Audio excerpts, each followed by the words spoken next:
మాట్లాడవలసిందిగా కోరుకుంటున్నాము. ఇదేంటమ్మా అంత సింపుల్గా చెప్పావు? టైము. సభా సరస్వతికి నమస్కారం. నా ప్రాణానికి ప్రాణమైన తెలుగు ప్రేక్షక దేవుళ్ళందరికీ నమస్కరిస్తూ, నన్ను 48 సంవత్సరాలుగా సినిమా ఇండస్ట్రీలోనే ఉండడానికి కారణమైనటువంటి నా ప్రెస్ సోదరులందరికీ హాయ్ హాయ్ చెప్తూ, ఎందుకంటే అంత బ్యాచ్ మారిపోయింది, యంగ్స్టర్స్ వచ్చేసారు ఎక్కువ. ఇట్టండి ముసలోడు ఎవడు తప్ప 30 ఏళ్ళ నుంచి కలిసే ఉన్నాం లేరా మనం.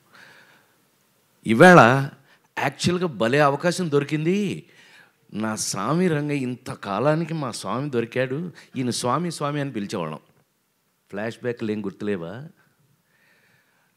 సినిమా ఇండస్ట్రీలో అనేక మంది హీరోలు అవ్వడానికి అద్భుతమైన కేవలం మ్యూజిక్తో పెద్ద పెద్ద హీరో రజనీకాంత్, కమల్ హాసన్, రాజేంద్ర ప్రసాద్ ఎవడెవడు అందరినీ హీరోలను చేసి పారేసింది ఆయన.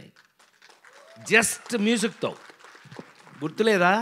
నా ఫస్ట్ హీరోయిన్ సినిమా ఆడకపోయినా ఈనాటికి మర్చిపోలేని గోపెమ్మ చేతిలో గోరుముద్ద, రాధమ్మ చేతిలో వెన్న ముద్ద, రామోజీ ఫిల్మ్ సిటీ వారు తయారు చేసిన దాంట్లో నేను హీరోగా యాక్ట్ చేశాను.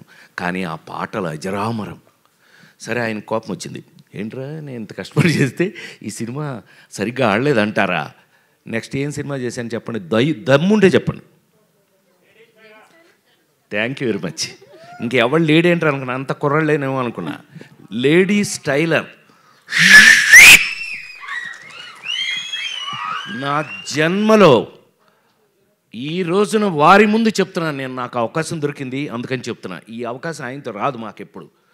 కానీ వాళ్ళు చెప్తున్నా, సార్ ప్రేమించి పెళ్ళాడు సినిమా తర్వాత ఆత్మహత్య చేసుకుందాం అనుకున్న నేను, అంతకుముందు డబ్బింగ్లు చెప్పేవాడిని, డబ్బులు వచ్చాయి, డబ్బింగ్ డబ్బులతో మద్రాసులో ఇల్లు కట్టే. యాక్టింగు ఆ సినిమా అంతగా ఆడకపోవటం వల్ల హీరో అయ్యి ఏమీ కలగపోయింది. అంటే do or die. Ladies tailor cinema కనుక ఆడకపోతే దండేసి దండం పెట్టేవాళ్ళు ఇప్పటికి. సో రాజేంద్ర ప్రసాద్ లేడు. లేడీస్ టైలర్ సినిమా ఒకే ఒక ఎక్స్పీరియన్స్ చెప్పేసి ఆపేస్తాను. Sorry, I'll take another 3-4 minutes. Lawyer Suhasini అని ఒక సినిమా యాక్ట్ చేసాం. మా వంశీ సంగతి మీ అందరికీ తెలుసు కదా. ఇప్పుడు వంశీ సంగతి ఇక్కడ ఎందుకు లేండి, ట్రస్ట్ పూర్తి. వంశీ పత్తి పేసునున్న మొత్తం పోచి ఎల్లరికీ తెలియం. సో వాడు నాకు ఆల్రెడీ కొత్త విలన్ని పెట్టి అతను నేను ఫైటింగ్ చేస్తుంటే కొట్టుకోండి అని షార్ట్ కంటిన్యూ చేశాడు. వాడు ఎరగొట్టి నన్ను సైకిల్ మధ్యలో కాలేసి తొక్కేసి కాలు ఇరిగిపోయింది, ఫ్రాక్చరు. అయితే వంశీ వచ్చాడు మా ఇంటికి. వస్తే మనమేమో మంచి కట్టు, 2 చెక్కలు ఈ టైప్లో ఉన్నాం ఇంట్లో ఉంటే, ఏమండి బయలండి మన స్వామి పిలుస్తున్నాడు. స్వామి? ఎవరు స్వామి? మన స్వామి అండి. ఓ ఇళయరాజా గారు. ఏంటంటే వాడిని తీసుకొస్తే రీ రికార్డింగ్ చేస్తాను లేకపోతే చేయనని డబుల్ పాజిటివ్ చూశారండి ఇప్పుడే. లేడీస్ టైలర్ డబుల్ పాజిటివ్ చూశారు. డబుల్ పాజిటివ్ అంటే రీ రికార్డింగ్ చేసే ముందు వర్షను. అదేంటి అని అన్నా, వాడిని తీసుకురా లేకపోతే నేను రీ రికార్డింగ్ చేయను అన్నారు. నన్ను ఈ స్టేజ్లో నేను రానిపోవాలన్నా, బాబు నీకు దండం పెడతాను, ఆయన అక్కడ రీ రికార్డింగ్ చేయడానికి లేడీస్ టైలర్ రెడీగా ఉన్నారు, మీరు రాలేదనుకోండి సచ్చింది గొర్రె. ప్రసాద్ ల్యాబ్లో అలా కూర్చోవటమే నా పని అయిపోయింది. పైగా ఆ సినిమా ఎంతో కష్టపడి చేసాం, లేడీస్ టైలర్ సినిమాని. సో అవన్నీ ఈ పీత కష్టాలు పీత అన్నట్టు సరే తిట్టుకుని, షార్ట్స్ ఉన్నాయి అయినా పర్లేదని ఆయన పిలిచారు అని చెప్పి ఆ స్ట్రెచ్తో నేను అక్కడికి వెళ్తే స్వామి థియేటర్ బయట నిలబడి ఉన్నారు ఇలాగే. అప్పుడు ఇంతే ఇప్పుడు ఇంతే, తెల్ల మల్లెపూలాగానే ఉంటాడు కానీ ఇలా నిలబడి ఉంటే నేను అందులోంచి కారు, ఏమైందిరా అన్నాడు. ఆయనకి ఎంత ప్రేమ నా మీద యాక్టర్గా వచ్చింది అని అంటే, రా అన్నాడు ఆయన. ఏమైందిరా? వీడే ఎరగొట్టాడన్న వంశీని చూపించి. ఎందుకురా ఎరగొట్టాడంటే షార్ట్లో ఏదో జరిగింది అందుకనే. ఎరా నువ్వు అంత బాగా యాక్ట్ చేస్తావా? నేనిప్పుడు రీ రికార్డింగ్ చేస్తాను, నీ యాక్టింగ్గా నా రీ రికార్డింగ్గా తేల్చుకుందాం మన ఇద్దరం అని చెప్పి థియేటర్ లోపల సార్ வாழ்க்கையில் మరక మాటే. నాకు ఒక స్టూల్ వేసి ఆ ఎదురుగా ఉన్న మ్యూజిక్ బోర్డు ఎదురుగా స్టూల్ వేసి సోఫాలో కూర్చో ఇక్కడ అని చెప్పి కాలు దాని మీద పెట్టించి 3 రోజుల పాటు లేడీ స్టైల్ రికార్డింగ్ చేశారు సార్. అది ఆ సినిమా అప్పటికీ ఇప్పటికీ ఎప్పటికీ మీ అందరి సంఖలో ఇళ్లల్లో అన్నిటిలోనూ ఉంది. ఆ రోజుల నుంచి తెలుగు సినిమాలో మీకు అందరికీ బాగా తెలుసు, నాతో పాటు చిరంజీవి గారి సినిమాలకు కూడా ఆయన తెలుగులో మీకు ఎన్ని సూపర్ డూపర్ హిట్లు మీకు తెలుసు. అలాంటి మా స్వామి ఇంతకాలానికి మళ్ళీ షష్ఠి పూర్తి, నాకే షష్ఠి పూర్తి, నేను షష్ఠి పూర్తి నిజ జీవితంలో మెల్లిగా ఎస్కేప్ అయ్యా. 60 అప్పుడు తప్పించుకున్నా, ఎవరికి దొరకకుండా. నాకు అడిగి వెళ్ళదు 60 అప్పుడు నో షష్ఠి పూర్తి, నాకు షష్ఠి పూర్తి అంటారా పొర నన్ను మా అబ్బాయిలు అడిగితే. చివరికి చూస్తే ఏంటంటే ఈ పవను ఈ రూపేష్ వీళ్ళు నన్ను వదల. చివరికి తెలుగు సంస్కృతి సంప్రదాయాలు ఉట్టిపడేటట్టుగా అద్భుతంగా కీరవాణి గారు పాట రాశారంటే మీకు అర్థమైపోవట్లే ఆ సినిమా ఎట్లా ఉంటుందని. ఎంత ఆశ్చర్యం వేసింది మాకు ఆయన తీసుకెళ్ళి. ఆయన మీకు కీరవాణి గారికి మాకు ఉన్న అటాచ్మెంట్ ఏంటో తెలుసా? ఆయన 100వ సినిమా నా సొంత సినిమా. బాపు గారితో తీసిన రాంబంటి సినిమాకి నేను అనుకోకుండా వెళ్ళి, ఏమండి మీరు నాకు మహా ఇష్టం తెలుసు కదా, కేవి మహాదేవన్ గారు ఇళయరాజా గారు ఈజ్ ఈక్వల్ టు కీరవాణి గారు. సో ఆయన తీసుకెళ్ళి పెడితే అనుకోకుండా ఇది బాపు గారితో సినిమా అండి అని అంటే, అబ్బా థ్యాంక్ యూ, నాకో మంచి అవకాశం ఇచ్చారని. ఆయన నాతో అంటే ఏంటి సార్ భలే చెప్తారంటే, ఇలా కాంబినేషన్లో వారితో నేను 100వ సినిమా నా సొంత సినిమా చేయటం జరిగింది. అదొక అదృష్టం. సూపర్ డూపర్ హిట్స్ పాటలు అవి చేసాం. సో ఈవేళ ఈ విధంగా కలుసుకోవటం నాకైతే ఒళ్ళంతా రూపేష్ చెప్పినట్టుగానే 48 సంవత్సరాల నుంచి సినిమాలు యాక్ట్ చేస్తున్నా కొన్ని ఎక్సైట్మెంట్లు మనం మారలేవు నాయన. కొన్ని ఎక్సైట్మెంట్ జీవితకాలం భగవంతుడు అంతే, భగవంతుడు ఇచ్చిన వరాలు సార్.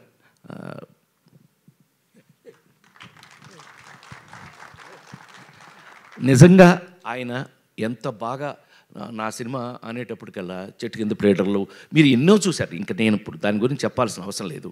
అలాంటిది ఇంతకాలానికి షష్ఠి పూర్తి అనే ఒక చక్కటి కథతో నాలాంటి ఇంతకాలం సినిమా ఇండస్ట్రీలో మీ అందరి ఎదురుగా 40 ఏళ్ళ నుంచి కూడా 287 సినిమాలు యాక్ట్ చేసిన నన్ను ఒక షష్ఠి పూర్తిలో ఒక అద్భుతమైన పాత్రతో పవన్ చక్కగా రాసి దాన్ని అద్భుతంగా తీసి ఇవాళ హైలైట్ ఆఫ్ ఇట్. మామూలుగా దాని మీద మీకు గౌరవం వినగానే రావడానికి కారణమే అమూలందైన బొమ్మ ఇసై జ్ఞాని ఇళయరాజా. ఏమండి ఆయన పాట రాయటం నేనైతే ఆశ్చర్యపోయాను సార్. నిజంగా మీ పాట విని ఏంటి ఆయనే రాశారంటే, అరగంటలో రాశాడు మా చైతన్యకి నాకు లింక్ తెలుసు కదా, ఆ నలుగురు జన్మలో ఎవరో మర్చిపోలేని తెలుగు సినిమా. చైతన్య అదేంటి అని అంటే, అవునండి కూర్చొని రాశాడు ఆయన. అందులో ఇళయరాజా గారు అనగానే ఒళ్ళు గగురు ఆయనకి ఊపు వచ్చేసిందండి, రాశాడు. ఎంత అద్భుతం అండి. వీటన్నిటికీ మించి మాకు ఈ సినిమా చూస్తుంటేనే మీకు పెయింటింగ్ వేసినట్టుగా ఉంటుంది. పద్మశ్రీ తోట తరణి అన్నయ్య, ఈ అన్నయ్య మేమంతా బ్యాచ్లండి, మేమంతా బాగా చెప్పలే. ఫ్లాష్ బ్యాక్ ఎందుకు చెప్తాను చెప్పను, మనం ఏవిఎంలో అట్లు అల్లరి చేసినంత చెప్తానండి. ఏవిఎం బ్యాచ్ సార్, ఇదెల్లా పెరియ బ్యాచ్. మేమంతా అన్నయ్య మంచిగా లేరారా బాబు, అంతా కలిసి ఇన్ని సంవత్సరాల నుంచి పనిచేస్తూ వాళ్ళ దగ్గర నాకున్న చనువు. ఈ సినిమా చూస్తే మీకు ఒక పెయింటింగ్ లాగా ఉంటుంది. అంత కారణం అన్నయ్య, ఆయన్ని తెచ్చుకున్నాం. ఎస్ అఫ్ కోర్స్ కెమెరా లేకపోతే నువ్వు నీ వర్క్ వాల్యూ తెలియాలంటే అక్కడే కదా. సో ఇన్ని క్వాలిటీస్తో రేపు మీకు రిలీజ్ కాబోయే ఈ సినిమా ఒక తెలుగు సినిమాకు కావలసినటువంటి అన్ని వాల్యూస్ ఉన్నాయని, అందులో మనం మిస్ కాకుండా ఇలాంటి లెజెండ్స్ని మనం పెట్టుకుని మళ్ళీ మన పాత రోజులు గుర్తు చేసుకున్నట్టుగా అనిపిస్తుంది నాకు. ఇంకా మీ ముందు పనిచేస్తున్నాను కాబట్టి నేను ఇంకా మీ అందరి ముందు కళాకారుడిగా చాలా కాలం ఉండాలంటే ఇలాంటి సినిమాల వల్లే అని మరొక్కసారి మనవి చేస్తూ, ఈ అవకాశం నాకు ఇచ్చిన ప్రతి ఒక్కరికి కూడా పేరున కృతజ్ఞతలు తెలియజేస్తూ, ఇళయరాజా గారు ఇంకా ఇంకొక 100 సినిమాలు చేయాలని నేను అనుకుంటున్నాను. ఆయన చేసేస్తారు. ఆయన అసలు మీరు ఆయన చూస్తే లోపలికి వెళ్తే, థియేటర్ లోపలికి వెళ్తే రానివ్వరు, కానీ వెళ్తే చచ్చారే, ఉచ్చబోసేయడమే మీ పని. ఇప్పటికీ అలాగే పనిచేస్తున్నారు ఆయన. కొన్ని ఎందుకని కొంతమంది అంతేనేమో, ఇంకా వాళ్ళు మనమేం మార్చలేము. వారితో ఇంకా పనిచేయటం, ఇంకా ముందు ముందు కూడా పనిచేస్తానని మరొక్కసారి నేను ఆ భగవంతుని ప్రార్థిస్తూ, ఈ అవకాశానికి డెఫినెట్గా ఈ సినిమాని మీరు చూడండి. మీకు కావలసిన మా అమ్మాయి చెప్పినట్టుగా మీకు కావలసిన అన్ని విషయాలు ఇందులో ఉన్నాయి. సెంటిమెంట్, తెలుగుతనం, తెలుగు మళ్ళీ ఒక మంచి సినిమా, తెలుగు సినిమా చూసామన్న ఫీలింగ్ మీకు కలుగుతుందని మరొక్కసారి మనవి చేస్తూ సెలవు తీసుకున్నాను. నమస్కారం. థ్యాంక్ యూ రాజేంద్ర ప్రసాద్ గారు, థ్యాంక్ యూ సో మచ్.